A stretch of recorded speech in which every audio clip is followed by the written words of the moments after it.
وأوحى ربك إلى النحل أن اتخذي من الجبال بيوتا ومن الشجر ومما يعرشون ثم كلي من كل الثمرات فاسلكي سبل ربك ذللا يخرج من بطونها شراب مختلف ألوانه فيه شفاء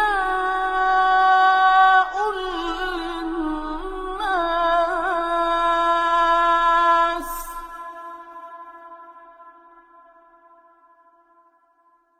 إن في ذلك لآية لقوم يتفكرون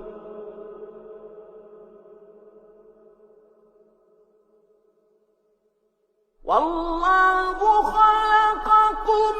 ثم يتوفاكم ومنكم من يرد إلى أرذل العمر لكي لا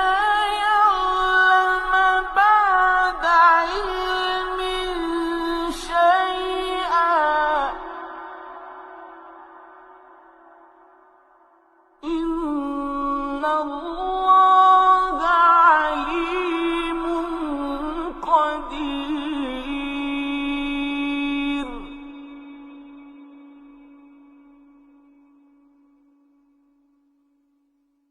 والله فضل بعضكم على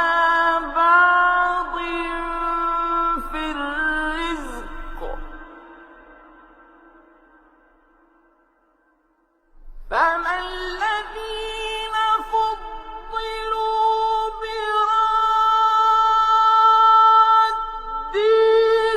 رزقهم على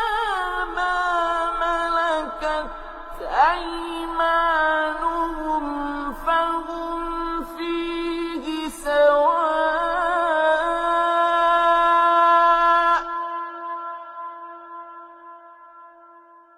أفبنعمة الله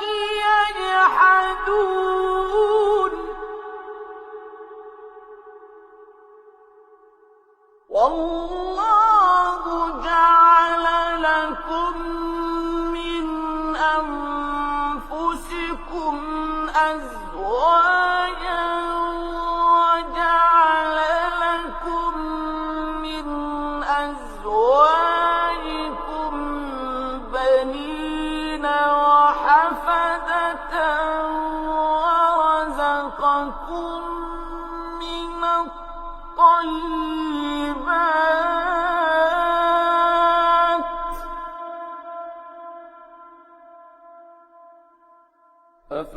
أفبالباطل يؤمنون وبنعمة الله هم يكفرون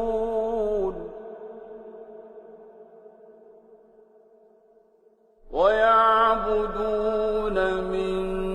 دون الله ما لا يملك لهم رزقا من السماوات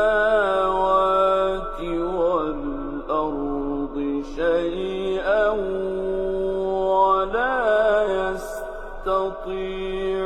يستطيعون فلا تضربوا لله الأمثال